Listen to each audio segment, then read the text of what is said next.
siring samiron omri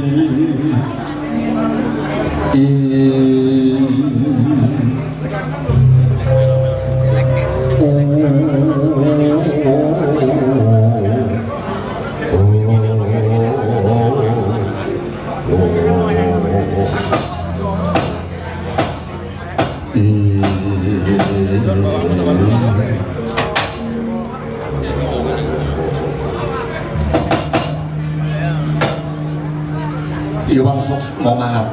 duit kayu monorek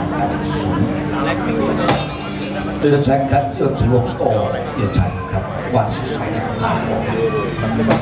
mangku temanku anak wong bagus wong gagah Basudewa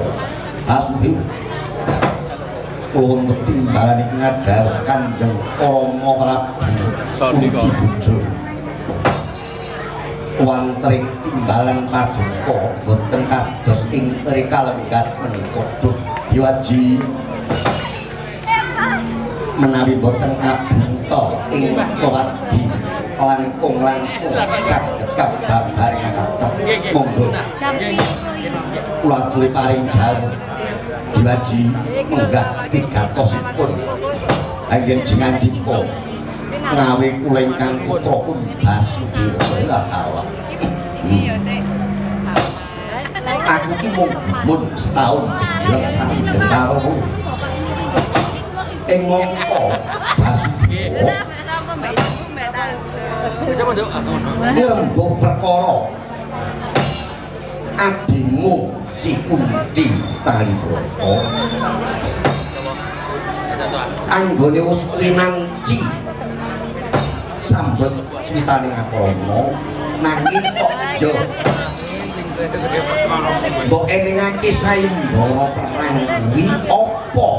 sing dadi pangutak-atik ing alasanmu nggih Basudewa udaring kandha rukun agawe santosa trah agawe gedhang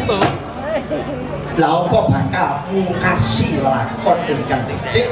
ing mongko kowe wis mesti mondro gedhaing pauga lho ing nganti ora ana ingkang bangkit bisa bondo cilik gedhe nganti mateni kuwi apa ya lakon adimu Kunti dadi rawanku Basudewa aduh Kanjeng Diwaji ampun ngantos paduka karo ing panampi Duk Diwaji wontenipun kula ngawontenaken sayembara perang anggen kula ngreksa aruning asma Sudarma inggih paduka Kanjeng Rama Prabu Kunti Bujo sejatosipun kula menika pilih talon garwanipun adik kula pun Kunti menika salah satunggaling tiyang kakung ingkang sekti Pandradana pekasanipun saged adamel pangayomanipun abdi kula pun Kunti tartamtu ingangke badhe nyembuh kawibawan paduka Kanjeng Diwaji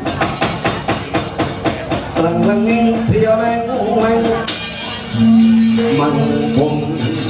kandutan reman leno tanpokan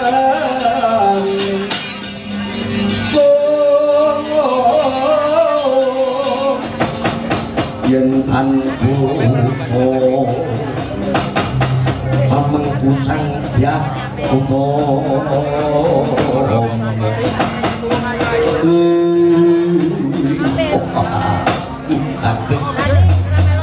bagus nanging mawanti wanti wentek sakmah dan Basudewa aku ora kepengin jroning paprangan tubuh raja nanging nadyan mangkono tak balang puja mongko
Wah,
kok tapi tendanya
ngembak watan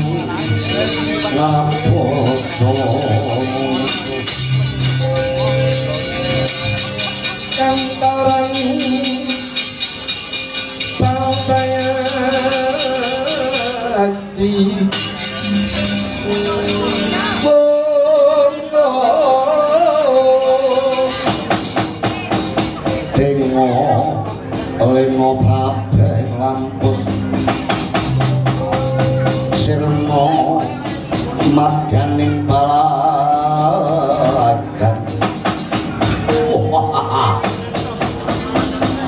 wah panglingmu kowe Basudewa ya wis karo kawat wah gambar dipasang ning kono rambute dawa pirang kupinge sing ditindrik kemaki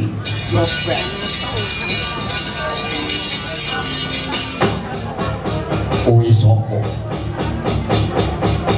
buri saka negara Guwa Lokasunyan kesete Sang Prabu Jaya Yakson aranku tumenggung Sambernyawa ayo manutlah srimpun sikil tak bondo tanganmu bagas jangkamu keset silahku parat ayo Gusti Ratumu kena ngayunake adikku Kunti lamun cilike bisa ngembari kasektening Basudewa gedene bisa nglangkai bangki wah jelek kowe walek nyawang sroting wang pratoga patimu kowe mungsuh aku kena tak ibaratake timun mungsuh duren timune kowe dureni aku timun lho iki duren adur kumur-kumur kowe mungsuh aku kena tak ibaratake tomat mungsuh duren lho durene aku tomate kowe aja kok keblekan kesenggolis moncrot-moncrot wah parah leno pangin dapat gerayang tatap mantep nyawa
Sing duwe wis rusakno yang kurang ijolono somben. Oh, bojone ra trimo. Rusakno, ceklekno.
sekiranya mau cunduk lan termungguin penggalian kok menawa Basudewa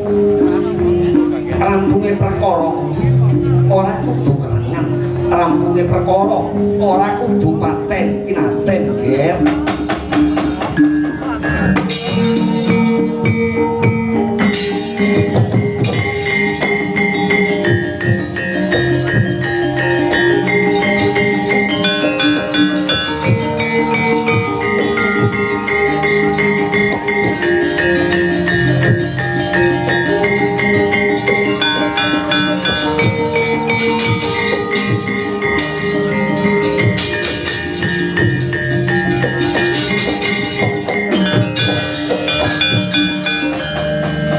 pandit karyawan sip jroning tias paring sanepa kole ana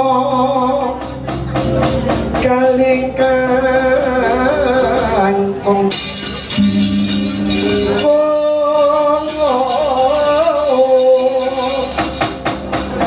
bapake kuntul layang ana ngendi papan dunungoni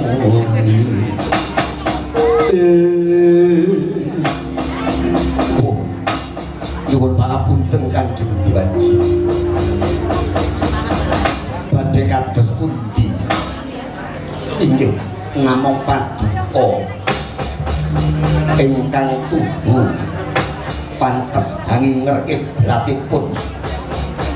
jalma sak negari Mandura bet lajeng lampah menapa ingkang badhe kula tindakaken Diwaji Basudewa kula tendang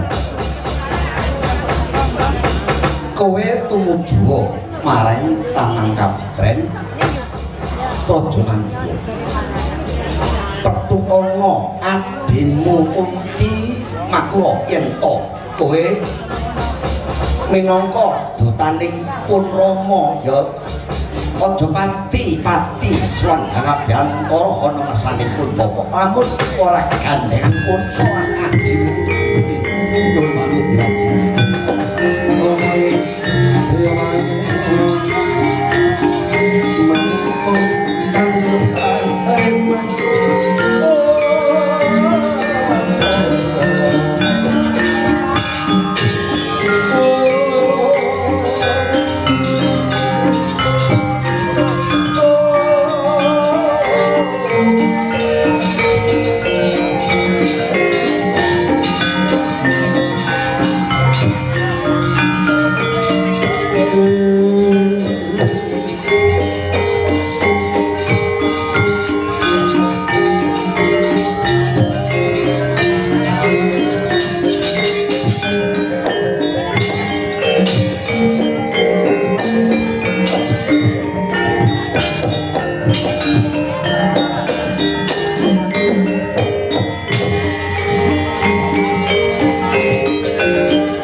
cipta pukulun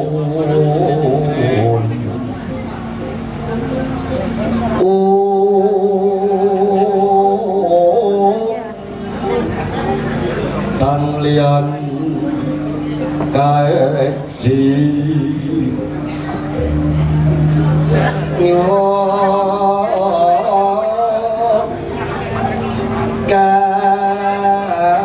katut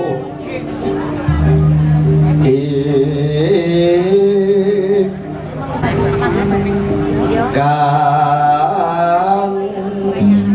tunduk pane prasasat regen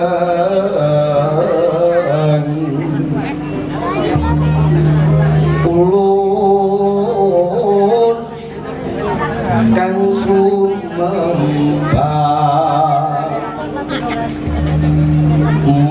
muwing pradhanto Prabu nyang kagungan sing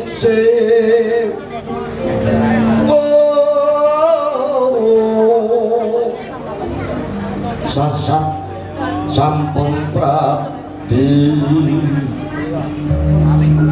katonas topu kulun mulat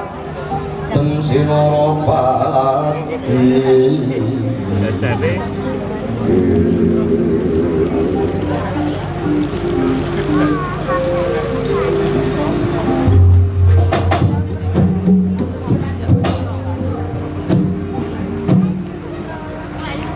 Omo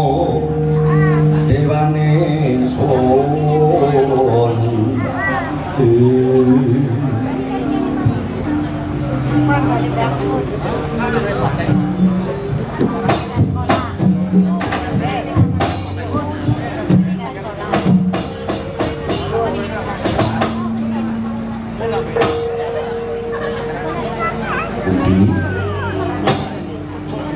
ojo kaget wong pun kakang uran-uran sindun umpak itu wis stop nah nek narawu yang mentari itu gimana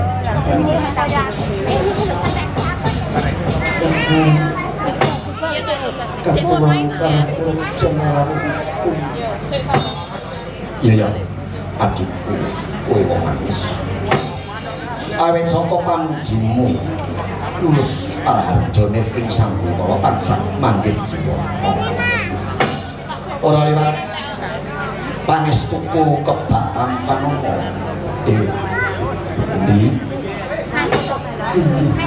kula tampi kadang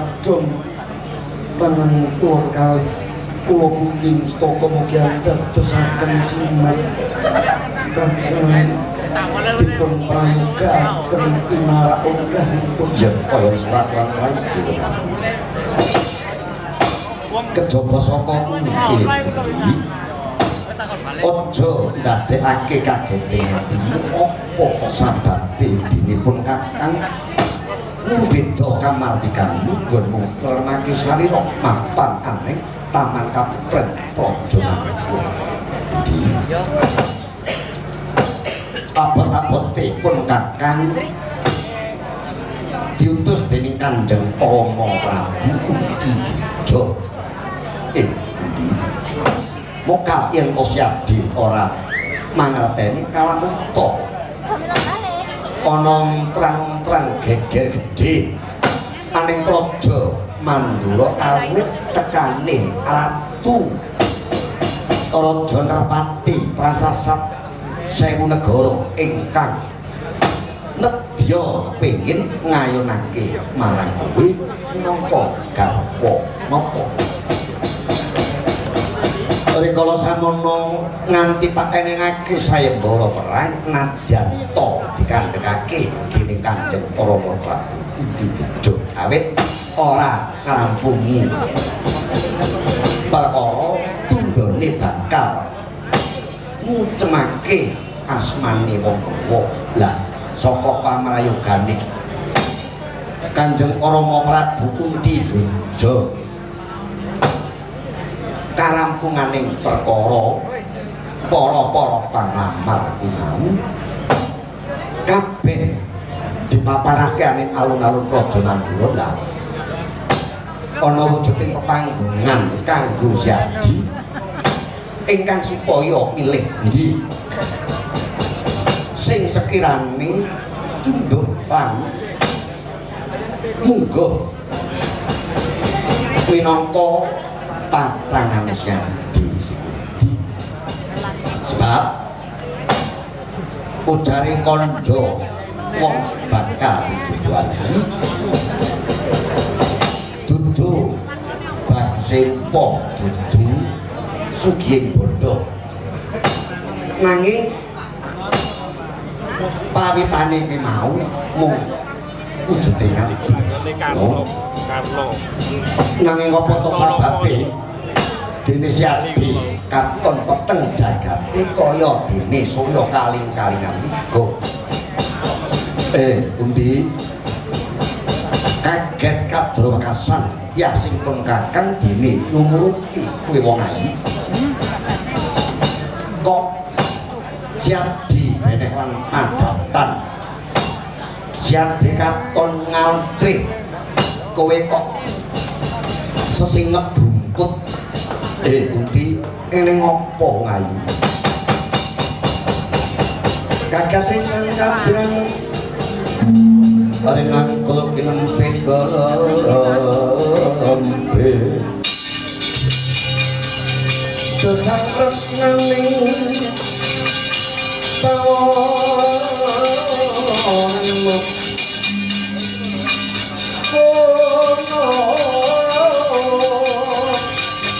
yo kebukan walangati yo kebukan mesin jatuh Tuhan untuk Budi kene ngopo Syadi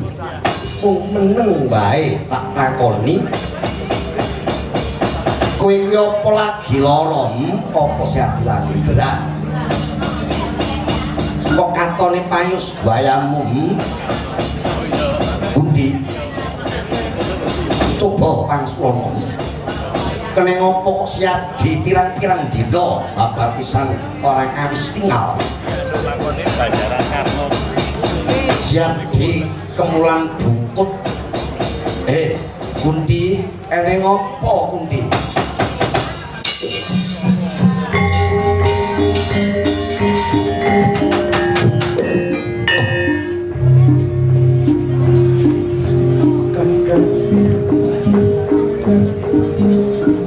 pangapunten menawi mangke kula dereng saged walaka bab ingkang andhalane kula tansah kanthi kiwa Gusti sampurnane pitakon kuwi kudu kawaksulan nganti cetha lan terwoco aja nganti siap sangga apa Syadi duweni perkara ing mongko iki perkarane Syadi yo perkarane pun kakang Jal Syadi iki kang banget tak tresnani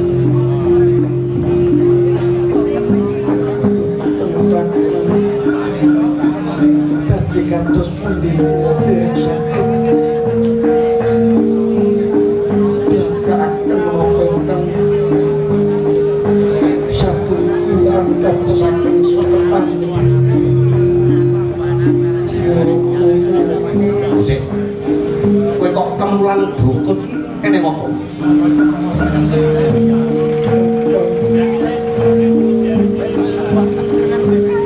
Kuwi sampe saking salapanis.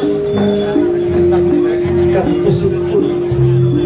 boten saged anggen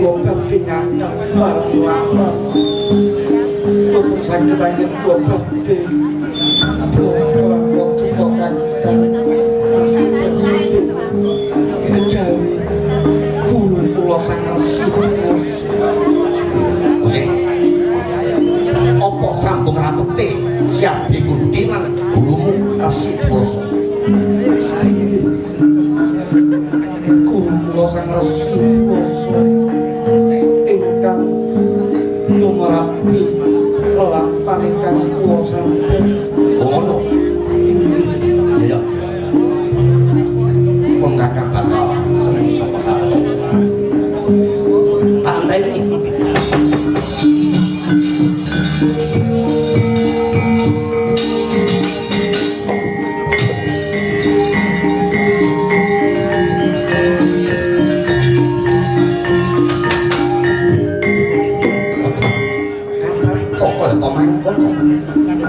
kawis tinggal sang Dewi Kunci Tali Broto yo sang Dewi Krito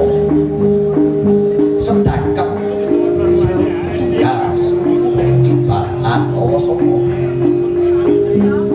sekawan kang binekas sajuwe kang sinidira habiran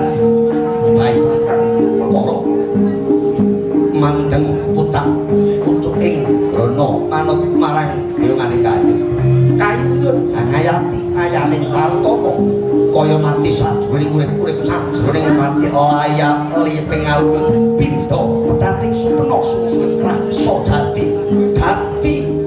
sang Dewi Kunci ngatas marang dewane nenggih matekan jimaling eling-eling sang Dewi Kunci wiwit alit mila winelek no pangawikan warni mila Mailang Wati Pati Yogyo Salwiri Marano Kang Kemewan Aneh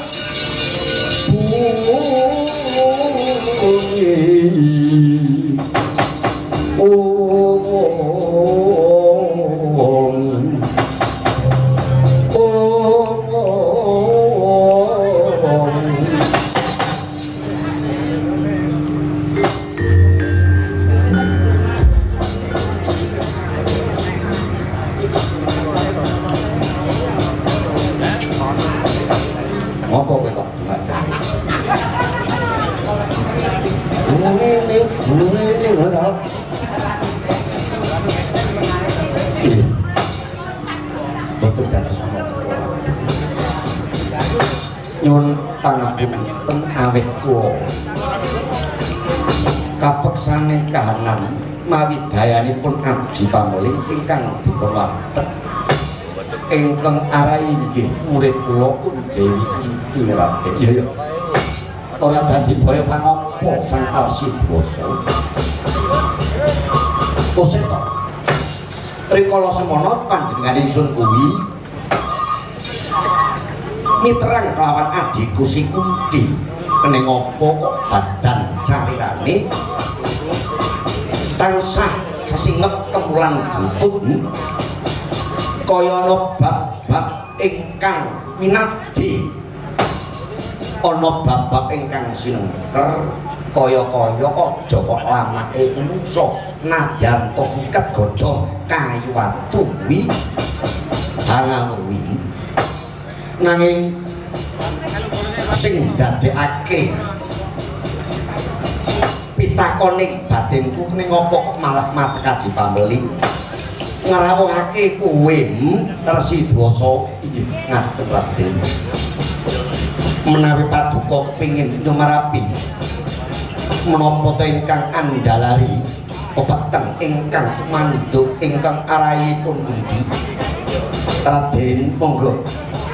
kula aturi ambika sesingep utawi kembul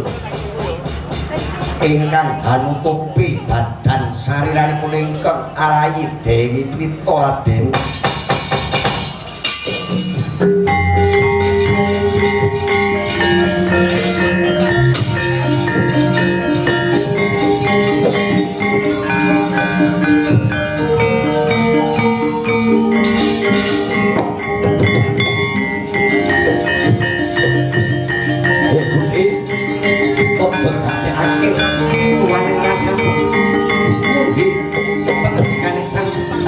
basa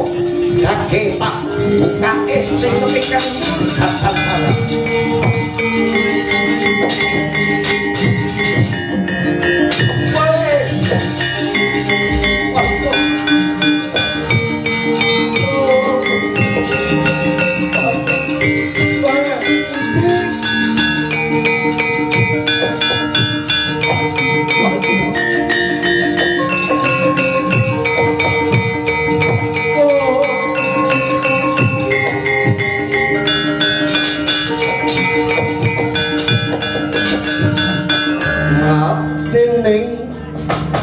Teludira kawan kekono bang sumira kekono bang sumiran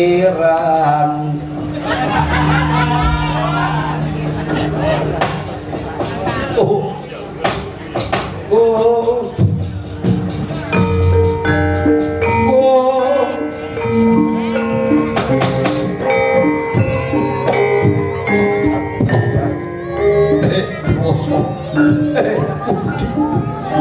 Kunti layak to layak kowe kemulan brukut jebul otak mula kok mlantus kowe kok katon gerbini tegese kowe metu lop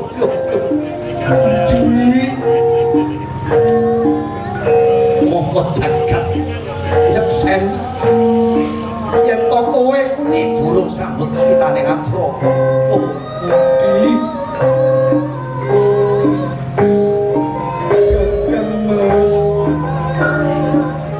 Kuwon jaga kan Mas.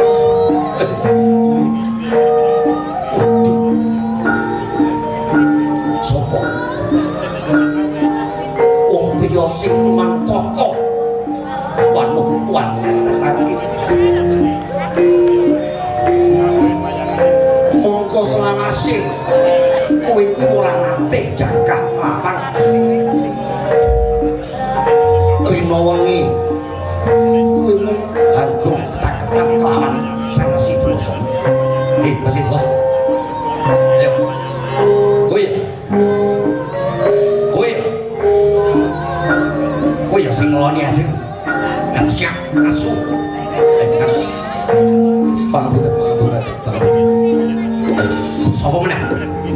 Sapa meneh yen tutu kowe kowe sing hanggung tak-tak adik Kunti yo kowe kok tuwa-tuwas ya siang tenanangan pangapunten Raden sare tapi pangapunten sinten daya ingkang boten lan sinten daya ingkang kiyat nampi lelapan kados pundi anggen kula badhe gamblangaken mubing lapan menika menawi Paduka Raden Basudewa ageng arosipun kabranang penggalipun banjur sapa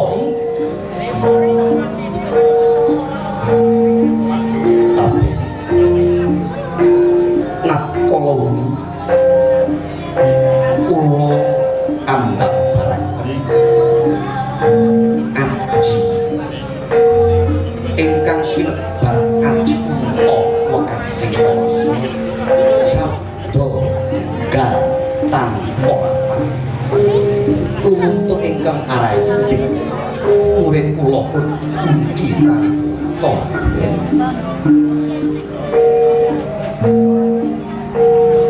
dasaripun ingkang arayipun pundi menika nadyanto bocah paristi lantik panggrantipun wegik anggenipun nyerap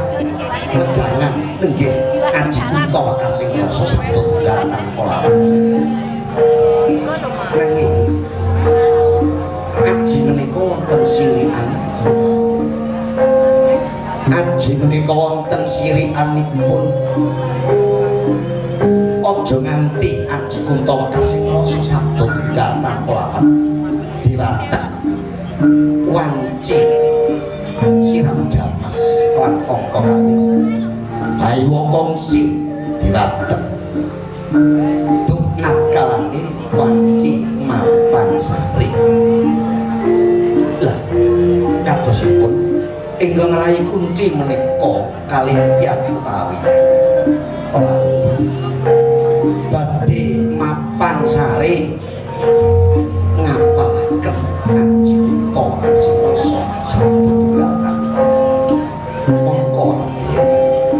dayanipun aji menika saged ngrawuhaken dewa Suralaya jumbuh ingkang dipun bantos lah kadosipun Dewi Kunti anggenipun memataken aji Kuntawa Kasirasa satunggal tanpa lawan menika jroning penggalih ambantos dewaning Arahina saking Pancamerang inggih Sang Hyang Bathara Surya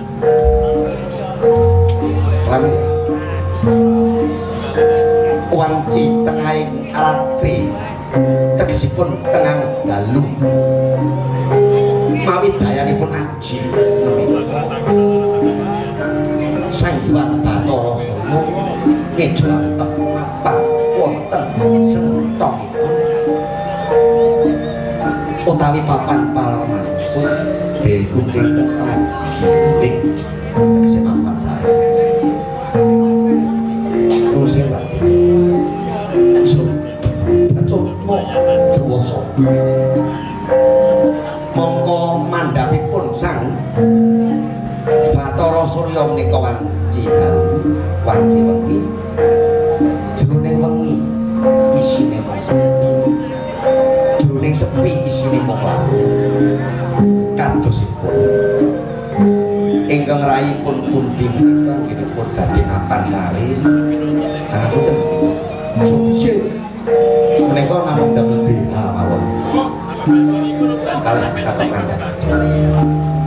nggih kemulan trawang-trawang nadyanto dewa menika nggih tesih gadah nafsu dados kadosipun nyebut oh ilahi sekali tawaran menika sekedap-sekedap lagi sebab kadosipun ingkang rayi menika lah betul caklo kita ingatan punika gerbi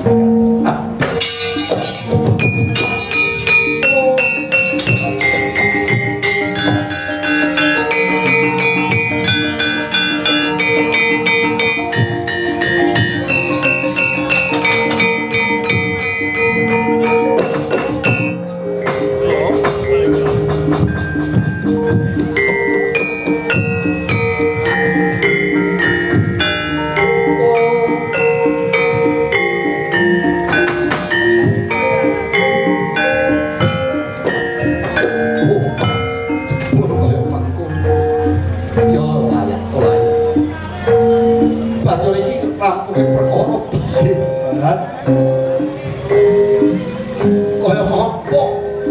bukane Kanjeng Rama Prabu mongko anggon kutemekaning kaputra negara Mandura mundi dawuhe Kanjeng Rama Prabu Kuntibuca adhiku bakal tak papanake ning pangkat ingkang supaya milih priya ingkang sekirane iki mau pantes lan bangun dadi lagi paduka napa teksih pitaya kaliyan kula yen paduka menapa teksih pitaya kaliyan kula iya aku percaya karo kowe menawi kados nuwun sing watu nampan wonten ing kuburan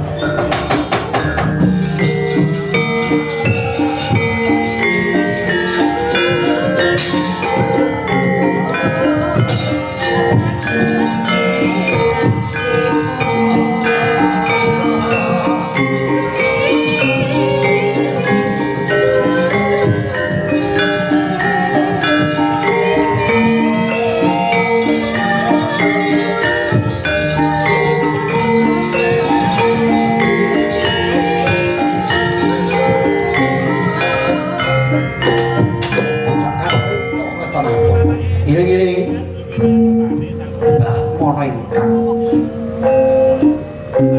sampun utus sair rek sanes kala mila pundi pamundhutipun sang Raden Mas Basudewa kaya lakuning kedhep wujuding pandharanipun sang Dewi Mudi rikala samana ingkang lagi ngrebeni pitung sasi kalereke wanci mangke kedhep saknalika wujuding Jabang Bayi Miak Manggilagiri padane hawa agaya jingak ingkang sami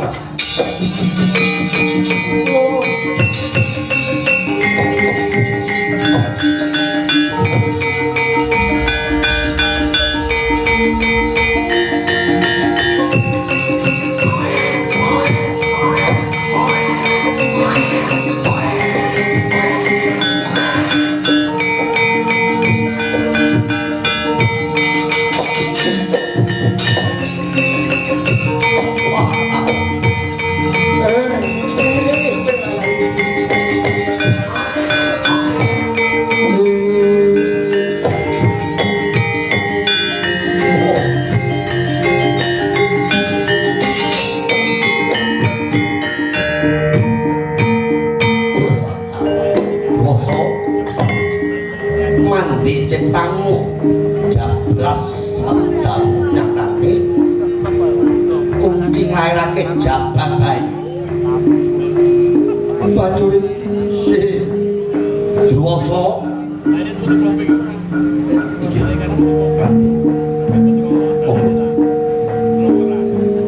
menawi jegandika taksih pitaya dateng ing pamrih ampun ngantos andadosaken pakiwuh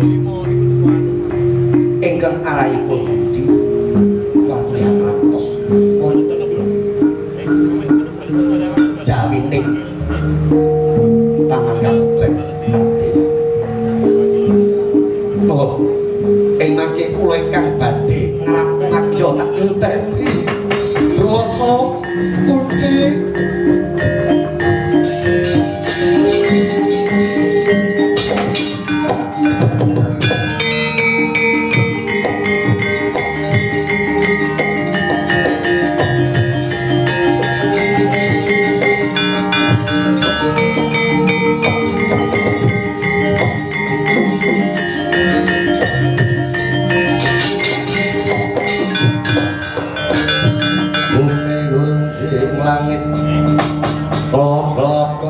Tonere kinsang rorisang mawe gandrung sabarang kadukir moya maik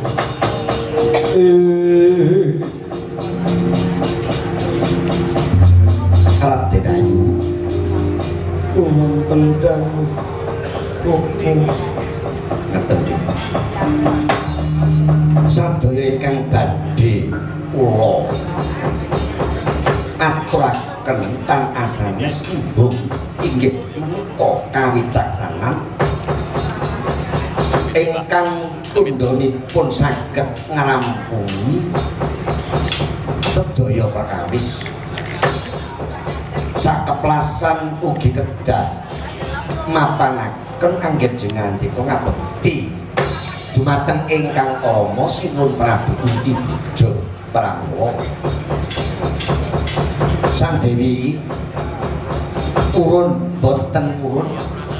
jengandika kedah saged pisah kelawan ingkang putra ing mangke Jabang Bayi menika awit atmajanipun Sang Hyang Bathara Surya mila kaparenga kula badhe titip asma dipun sesenono jagat saisine Jabang Bayi menika kula paringi tetenger Raden Karna Basusena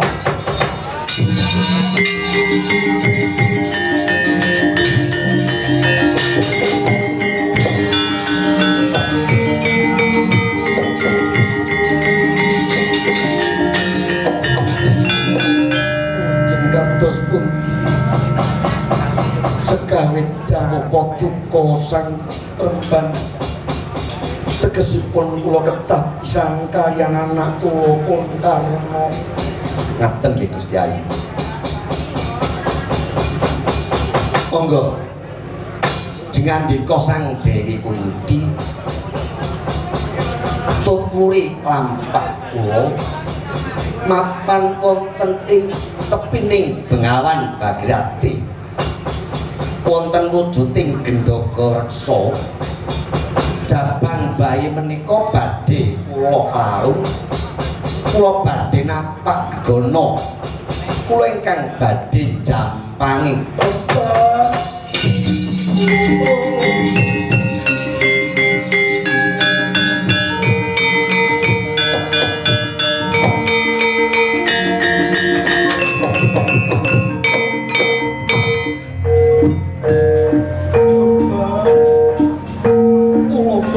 saged bisa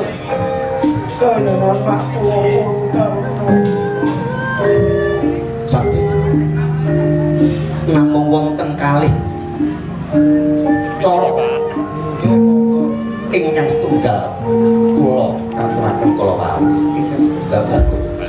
menawi jengandika kepengin cemaken arning asma Sang Sudarma sipun Prabu Kunti Bujo hartanipun karena kota bayi boten gadhah dosa menika sanes prakawis dosa lan boten dosa Utawa monggo dipun pasrahaken dhateng kula Kang Dewi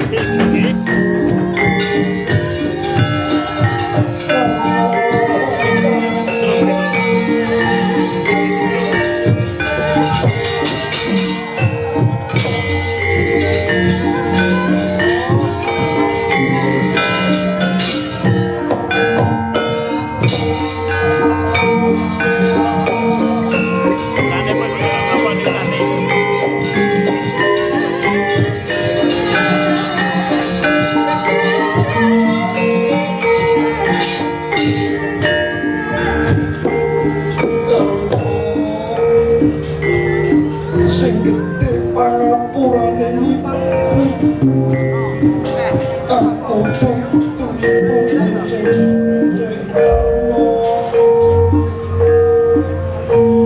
sadurunge kowe tak larang kowe bakal tak susoni anggon kusoni kowe sepisan nanging koso awase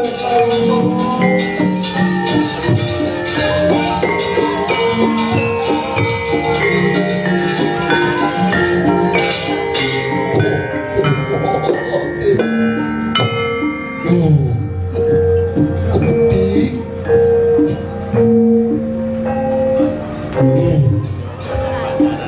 nanging kepiye maneh ya Nduk kabeh kuwi mawus dadi lakonmu mongko jaring kodho lakon kuwi adile kudu ditindakake Kunti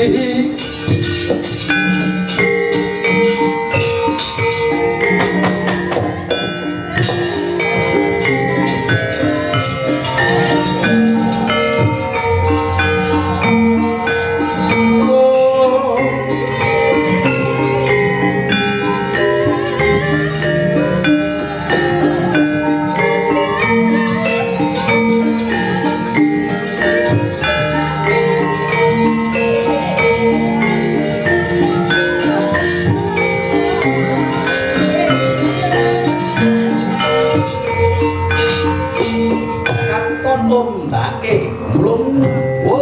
mumbul lan empuk kareng gemuruh suarane dasare mendung tumyuk ngalingi soroting surya sinartan kiratacit yayak ilating Hyang Udapati kang ngarsa dilatleke ing bumi ori saksana kapeksaning kahanan oleh kala samono sang Dewi Kunti mandeng Gendhaga Reksa ingkang timpangan ingkang putra Sena bayi kliwat iku kaya golek kencana mangkono plak kabeh dara sanjing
aku karo kowe iki omah-omah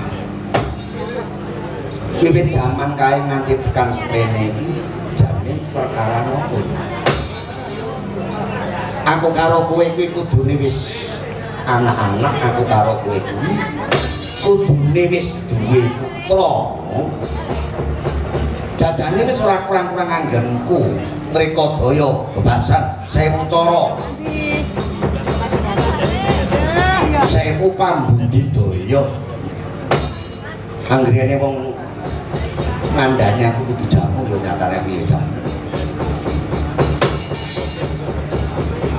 nyatane yo ora ngewohake apa-apa lho engko aja sing gabuk iki dudu aku nanging batuk-batuk boten yo lah kok kula diloke mandul ora kosek to iki bukan aku ora ngajak pikir karo kowe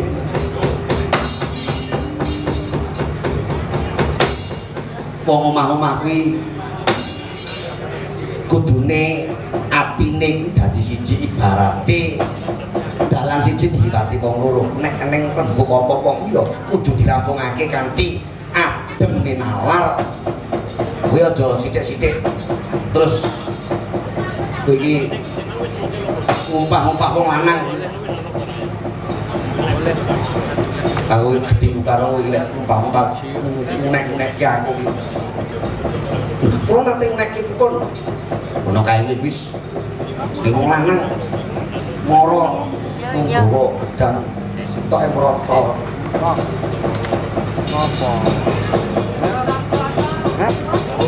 ono kae wong lanang ngono kae sing biasa kan moro mung kanca-kanca kok ora rampunge perkara ku ora kudu nutuh utawa ngluputake kuwi ora nanging ayo bebarengan dipasrahke marang kurbane Hyang Maha gaman kae bisane landhep ya kudu diasah digendong emas ingkang maksih murni kae bisa ning corong ya dileret Basuki mawa biya kelakone panjangka kudu mawa pangorbanan sebab adil lan bener kuwi tekane ya mung bareng lawan kodrate Gusti Kang Akarya jagat ora kena sumengko anggi mangsa ibarate omongan ngono matenge ku ya ora mateng mung kepinggo ayo matur dipasrahke marang kurbane Gusti Kang Akarya jagat nggonku mbok derekake tetugur aning sungapaning Bengawan Bagiran iki mbok menawa ana trontong keparingi Gusti ingkang tundhone bakal ana kanugrahan ingkang tumeka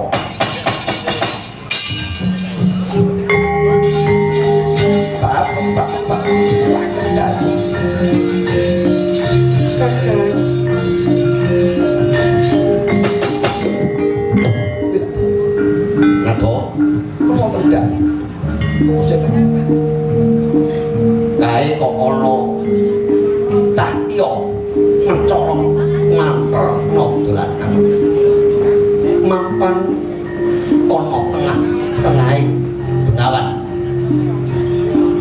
saya cetha saya ngegelo welo-welo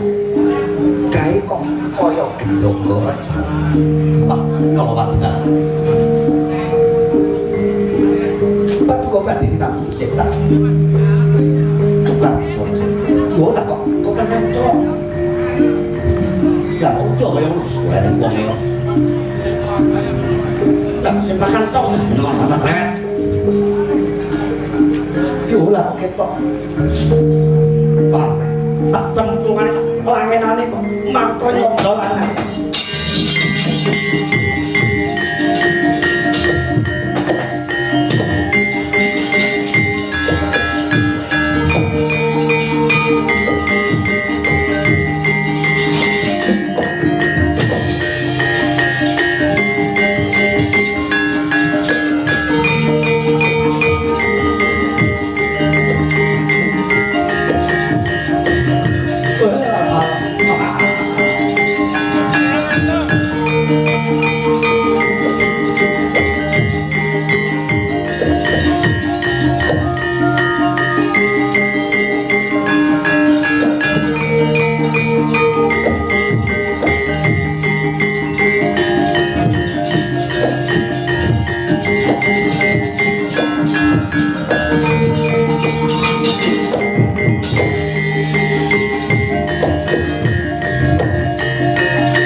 wahyu kuwi wahyu gaib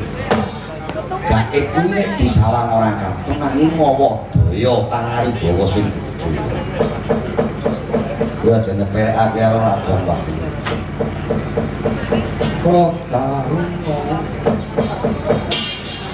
wah lah opo wong kuwi anggere atine jeneng ayam mula wong mau aja sok geger aja sok parah malah utoke aja geger itu oke ngono to nek ayam tentrem tanggal 11 tolong gen kok dekat dulu wah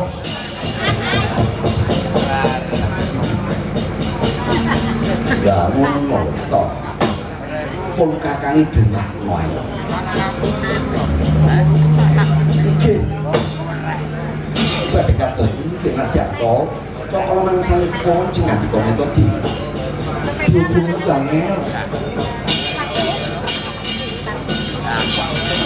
wong kiai ibu kok dihubungi saiki kok nyambungi 5 dino ini kebon nanti orang ora apa wah iki bayi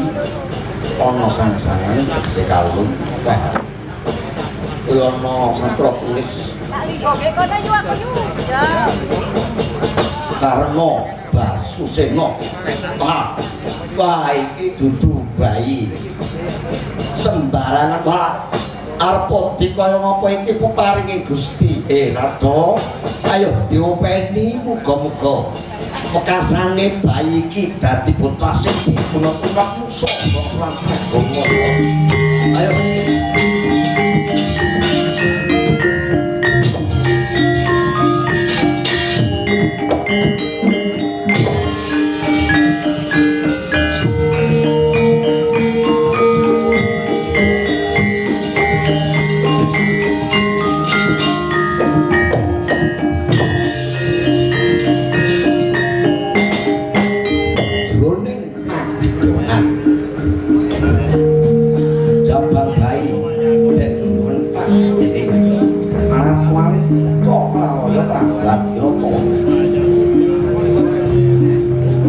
dewasane jaban bayi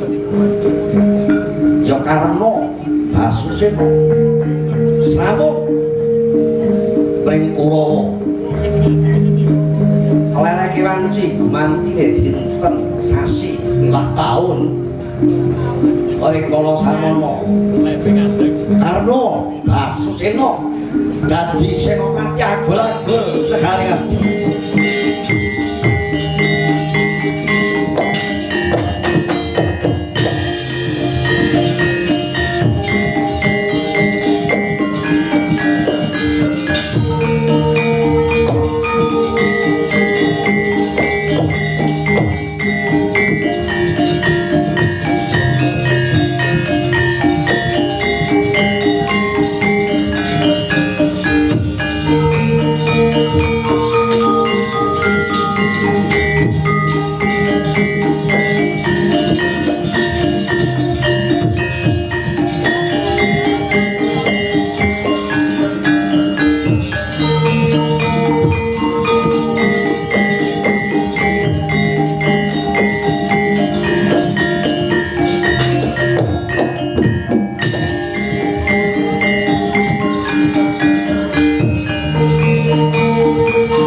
Sami putra siswa ing Sukalima lajeng andhen upa kula menika kok rumaos dosa pramila nggih negari ngamarta menika dipun pasrahaken nggih mawon lajeng negari Ngastina menika dipun rail-rail ingkang sapirangan tetepa dipun renggani dening para Kurawa ingkang saprail-railipun makundraken wonten tanganipun para Pandhawa sinuwun ngaten nggih Bapak Dewen kados pundi menika kemati sampeyan amat nggih ngaten menawi kemanggih kula menika arep dadi tenggayan ing kekaten den kadhawaken ingkang yanging ngetaraken demilah Sang Maharsi Dina. Nah kok ora padha dhewe ya jeneng ya aku nek padha iki. Apa-apa iki golek sing ndak padha. Ya, ibu. Dadi kados pundi ratu mesti ngambil terang itu. Lebih perkawis. Negari menika wonten meneh. Satu mok datuk senyari dulu, nadat tonam satu mok jelari datuk senyari. Negari menika saged dipun suwun dening para pandhawa. Nanging kedah ngliwati sarana perang ngaten. Menika menawi pepanggih kula. Ngaten nggih. Nggih. Kanjeng Rama Mandara kepungkur. Pripun yen pemanggih Paduka Kanjeng Rama Prabu saya. Matur nuwun anak Prabu. Sejatosipun kula menika boten kumedhah. Medhah sabda nanging arep dene Paduka anak mantu kula miteran bab menika nggih boten ketang sak limah kula badhe ngaturaken menggah pemanggih pamrayogi mekasanipun ngripta dhateng Karahayon nggih. Kala wau pepanggihipun ingkang yanging Takandha negari ngamarta ngendra para Hastrawa kengkon sak jajahipun menika dipun pasrahaken dhateng Pandhawa bab negari Ngastina diparo kaya sigar semangka kala wau sae. Menika sae. Pemanggihipun Pandhita Durna menika kala wau nggih sae nanging ingkang alama ing Mandaraka kok kirang candha. Langkung-langkung pemanggihipun ingkang paman ing kepatihan negari kedah dipun bilani kanthi pecahing dada. Negari kang diajang perang kala wau kula blas boten kathuk. Negari menika ampun ngantos kangge regejegan negara Jonggoretan. Monggo sedaya pasrahaken kemawon. Negari ngamarta ngendra para hasta menika ingkang babat Pandhawa. Lah perkawis negari Ngastina Pancena menika warisanipun Pandhawa. Lah lajeng Kurawa menika badhe manggon wonten pundi ibarat kula menika gelar nggih badhe kula gelung ingkang Rama punandika ingkang kados kathik badhe kula sembadani. Paduka kersa masrahaken ingkang kasebut ing ngajeng. Monggo negari Mandaraka sak ketahipun kagem anak mantu kula Prabu Duryudana sakurawanipun idep-idep kula maringi anak kula pun Banowati. Nggih, inggih sampeyan menika masrahaken negari wonten tanganipun Pandhawa sonten kula kelereh keprabon sonten paduka masrahaken gari enjing kula badhe mandak wonten ing kursi gading dapar kencana cekap kula badhe munggah wonten hanggrahaning mungkin yasa pratapan madhep wadita ya Jogja malih kinarya pangudi Surya Buddha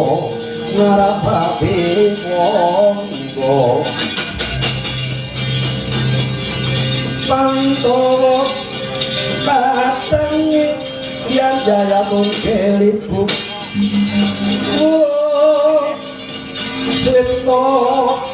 mrengku pasti mengkogo Kago golongan yang perang ayo teken Senopati ngalogo ing kulo Kulon sewu Yai Prabu Duryudana Yai Kula kenjengan dika menika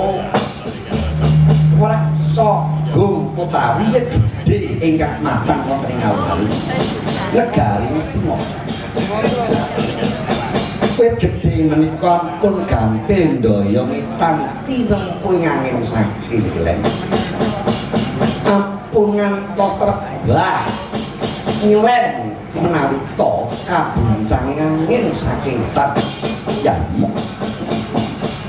Sisih sendhiripun kirang bejo bejanipun nadyanto menika para sepuh. Wecanipun manis kaya sumuci suci, pinter lan megih ronce ukara, nanging paduka kedah imut sejatosipun menika isa racun dalu beksi ngingerke blak paduka nyemplungaken dhateng juraning kasangsara. Kyai Ratu langkung-langkung ingkang rama ingkang boten sisah kula sebataken pundi negarinipun badhe masrahaken negari tanpa dipa Kyai Kurmati menika sakreraman tresna dhateng paduka Kyai Bundana nanging sejatosipun menika ngiwangi utawi ngina dhateng paduka Kyai Prabu Kurmati. Lho gagahipun menika wonten pundi? Gagahipun wonten pundi jengandika menika kondhang kalok kadula priya. Sinten to ingkang boten mangertosi Ratu Ngastina Prabu Duryudana? Jagat menika prasasat kabebeken kondhangan untaranipun Yayi Prabu Kurmati. Yayi menawi to ngrembak perkawis perang boten sisah bukan kaliyan para tuwa. Para tuwa niku boten wani perang isine mung karahayon katentreman. Langkung-langkung para pandhuta niku namung maneka puja ngaturaken puji-puji sesanti. Lah menawi ngrembak perkawis perang mok iya bukan kaliyan ingkang raka nganggo karena Basusena Yayi. Kula ingkang saged ndepani Kurawa ampun to kok mengsah nadyanto menika brayat aja kok brayat nadyanto wong tuwa. Menawi menika dados pepalang kula boten badhe nggih. Menapa ginanipun mentang langkap Kyai Kuntawijayadana. Kula ingkang saged ndepani paduka Yayi Prabu Duryudana. Ya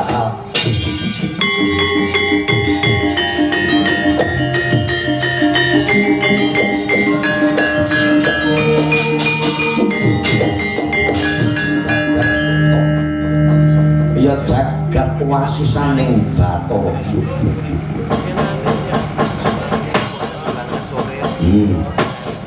Gepok lor kena kidul. Anak Prabu Kurmati Pasewakan Agung Negari Ngastina niki dibubarke napa dipun lajengaken niku menawi dipun bibaraken daya-daya ingkang Rama Mandaraka pundhut pamit wangsul dhateng negari Mandaraka menawi dipun lajengaken kula tak nyuwun wekdal sekedhik kemawon kagem menapa mangsuli pengendikanipun ingkang mulya jagat anak mantu kula Prabu Karna Basusena nggih nanging watu nganti kawicaksanan Rama Mandaraka nggih mboten sisa sumelang kula keren niku biyen ponak-ponakan kula anak-anak kula niku sapa sing tau paculi ijo ingkang keren niku biyen sakniki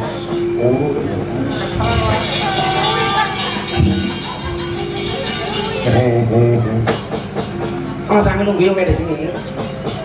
Aku ngerti sih semua ini. Ganter keren. Ya anak buah itu kempet kayak perkara ini. Atau pun tidak. Kalau ayo balenono tak Purna nuding-nuding tanganmu runtut sastra basamu muncrat-muncrat itu sing mbok semoni mau dudu sapa-sapa aku to sing mbok semoni oh karmo aku ki gurung karo kowe kabeh sing wis didhawuhake para pandhita para resi para tuwa kuwi mau ora liya kejaba babagan ingkang tundhone kanggo karukunan kok ya mbok luputke to karma yen mengkono dudu sapa-sapa mungsuhmu kan aja patuh ayo upamane mungsuhmu ki maratuwamu dhewe aku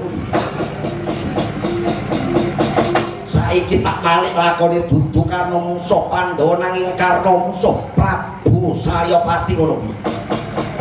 nadan to aku iki wis kempong kaya jambel wanen ngadeg ora bisa jejeg yen ora dituak nganggo tekan ngideg pendeng bae ora telek balik wale sithik ya sepet karo yen mung kaya wandamu dikruyu Aji Tandha bira ora dadi gelem tak dilatih delamanmu ya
Paduka Kyai Kurmati wis raja ing Sambitara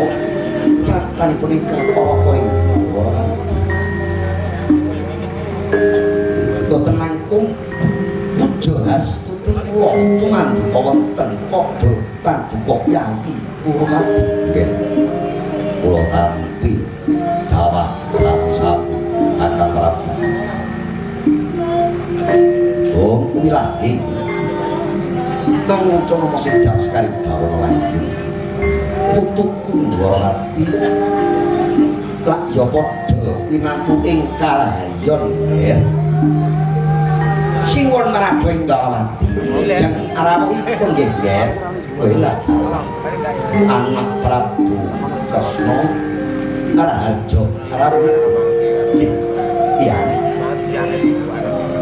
Bapak Durna lan Paduka Paman Prabu Sarya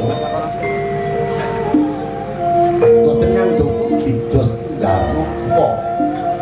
anggen kula malah wonten ing negari Ngastina. Terima kasih bagi pemirsa RRI channel Gunung Kawi. Mohon maaf untuk sementara live kita off dulu. Sementara nanti kita lanjut lagi. Mohon maaf ya bagi para pemirsa. Nanti kita bersambung lagi. Terima kasih. Pigatosipun ingkang angka mantha wonten negari Ngastina nggih sampurnanipun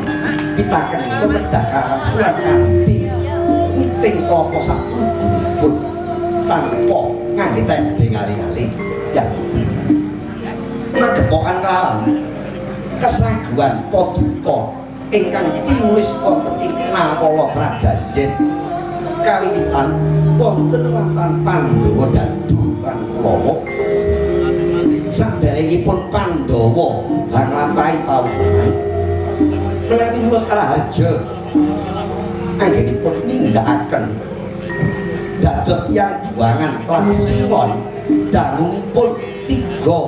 tahun Kurawa badhe masrahaken negari Indrapura Hastolan boten ketan separuh negari pramila Yai monggo kula aturi dawa laksana Yai ing mangke kula minangka duta pamungkas pengawakanipun Pandhawa badhe miterang kesaguhan ingkang tinulis kanthi tapa asma Paduka Yayi Kurmati.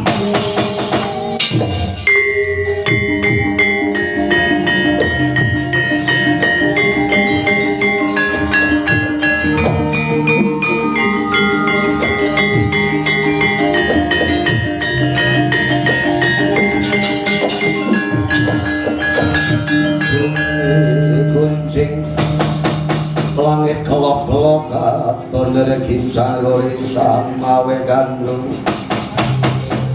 sabarang kang kadukir moyak mayik